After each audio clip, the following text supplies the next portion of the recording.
আমাদের ঘরগুলো না নামেই শুধু সরকারি, কোনো সরকারি কাজকর্ম নেই এখানে। মানে ইঞ্জিনিয়ারকে জানানো হলো বিষয়টা। Hello everyone, welcome back my channel. সবাইকে গুড মর্নিং জানিয়ে একটা নতুন ব্লগ স্টার্ট করছি। আজকে হচ্ছে মঙ্গলবার আর এখন বাজে 9:30 মতন। তো ঘুম থেকে আজকে একটু উঠতে লেট হয়েছে, কেননা ছেলের স্কুল নেই। কাল থেকে এক্সাম, মানে 19 তারিখ থেকে এক্সাম। তো দুদিন হচ্ছে গিয়ে সোমবার আর মঙ্গলবার পড়ার জন্য ছুটি দিয়েছে। তো উঠে নিয়েই আমি এদিকে ব্রাশ টাশ করে নিয়ে বসিয়ে দিয়েছি ভাত।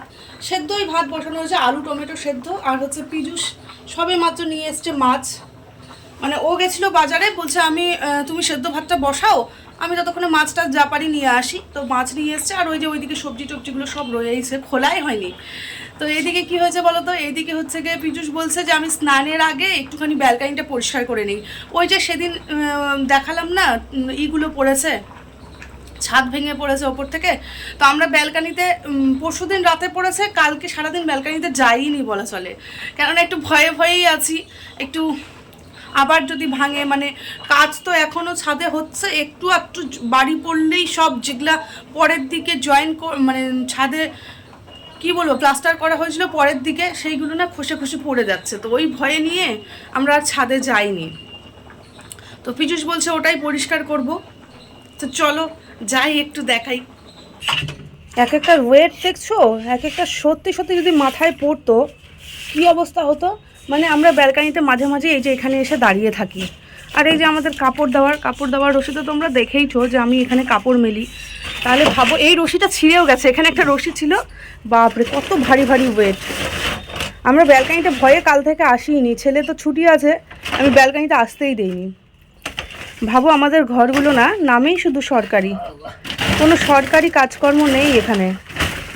অ্যাকচুয়ালি সরকারি ঘর বলতে আমরা কী বুঝি বলো, মেনটেনেন্সটা ভালো হবে, কিন্তু এখানে কোনো মেনটেনেন্স নাই। দেখো এই যে দেওয়াল টেওয়াল তো চটে পড়ে যাচ্ছেই, তাও মানলাম, কিন্তু এই রকম হলে কি করে থাকবো, ঘরের মধ্যে থাকা যায়? ভারী কতটা হয়েছে, ব্যাগটা ছিঁড়ে গেছে, ছিঁড়ে যাবে। নাকে মাস্ক পরে নিতে, মুখে একটা মাস্ক পরে নিতে, খুব ধুলা উঠছে। ওকে একটা মাস্ক দিলাম যে মাস্ক পরে কাজ করো, কেননা বিরাট ধুলা উঠছে, বিরাট। এইগুলো পরিষ্কার করতে গিয়ে ওর আবার সর্দির ধাত আছে, সর্দি লেগে যাবে। আমার তুলসী তলা এখানটায়, সব আমার এখানটায়, তাহলে পরে আমাকে তো ব্যালকানিতে 24 ঘন্টার মধ্যে 2 ঘন্টা হলেও আসতে হবে, কেননা কাপড় মেলবো, ব্যালকানিতে সন্ধে দেবো, পুজো করবো, একটু এসে নিয়ে দাঁড়াবো, তা আমি পারছি না কাল থেকে এখানে দাঁড়াতে। আমি যে বলছিলাম ইঞ্জিনিয়ারকে ভিডিওটা পাঠাইছিলা? ভিডিও তো তোমার কাছে, একবার আমি কি করে ছবি তুলে রাখো না? তোলা আছে, সব করা আছে, খালি পাঠাতে হবে। কেননা হচ্ছে কি এখনও পর্যন্ত পাশের ঘরটা ফাঁকা আছে, যদি আমাদের মালপত্র ওই ঘরে রেখে একবারে নিয়ে যেতে পারবে? হ্যাঁ, এই যে দেখো, মানে একবার ওটা ধসে পড়ে গেছিলো ছাদটা, তার উপর দিয়ে আবার প্লাস্টার করা হয়েছিল, সেই প্লাস্টারটাই খসে খসে পড়ছে। আমাদের ঘরটা না তোমাদেরকে একবার দেখাবো ভালো করে, যে আমরা কোন ঘরে বসবাস করি। ওদের ওইদিকে ফেলো না, এদিকটায় ফেলো, মানে ঝাড় দিয়ে একবার পরিষ্কার করে দিচ্ছে।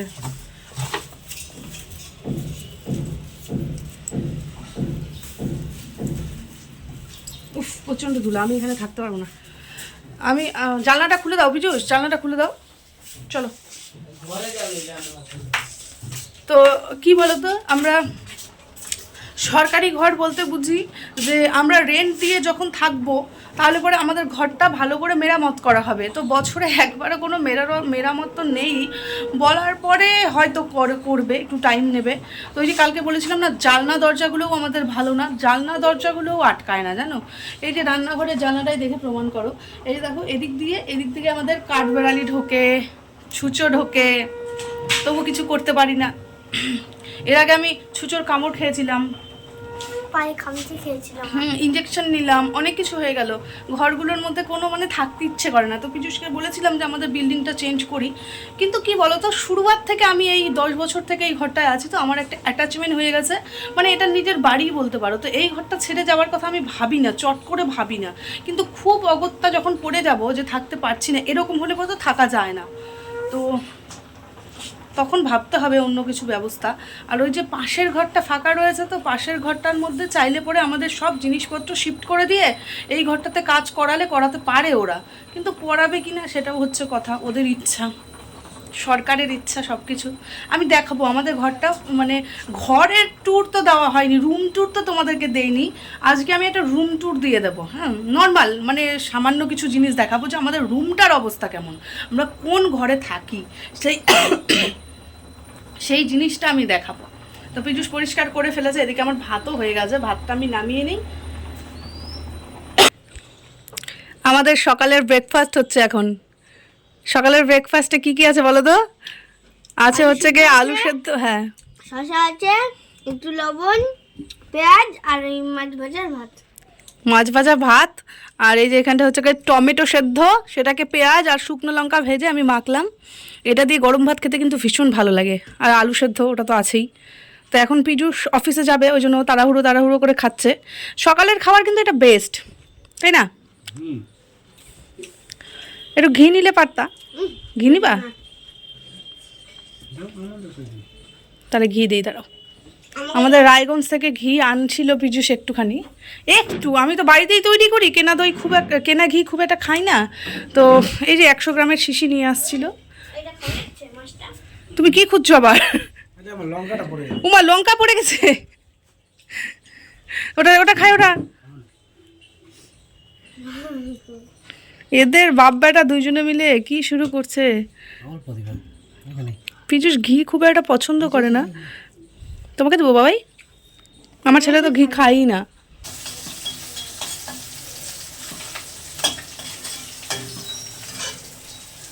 চাপিয়ে দিয়েছি দুপুরের রান্না, মানে সকালে খাওয়া দাওয়া করে নিয়ে একটু ব্যস্ত হয়ে পড়েছিলাম, কেননা এই যে ছাদ ভাঙা বিষয়টা, এটা হচ্ছে কি ওপরে তো জানানো দরকার।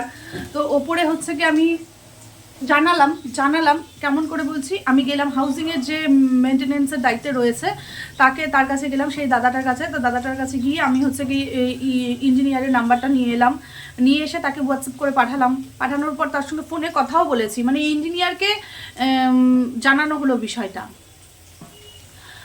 তো হচ্ছে গিয়ে তিনি তো রায়গঞ্জে থাকে, সবসময় এখানে আসতে পারে না। তো ভিডিওটাই দেখুক উনি।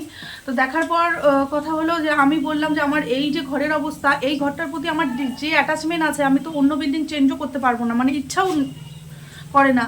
আর তার মধ্যে একটা বিল্ডিং থেকে একটা বিল্ডিং চেঞ্জ করা বিরাট ঝামেলার ব্যাপার। তো আমি ওই জন্য বললাম যে আমাদের একটা ফ্লোরে 4টা করে ঘর আছে, তো ঠিক ওইদিকে কর্নারটাতে একটা ঘর ফাঁকা আছে, মানে আমারটা G12 G9 ফাঁকা আছে। তো আমি বললাম যতক্ষণ না ওখানে অ্যালটমেন্ট হচ্ছে, মানে নতুন কোনো সদস্য আসছে ওই ঘরে, ততদিন আমার এই রুমটা রিপেয়ার করুক আর আমার মালপত্র আমি ওই ঘরে শিফট করে দিই।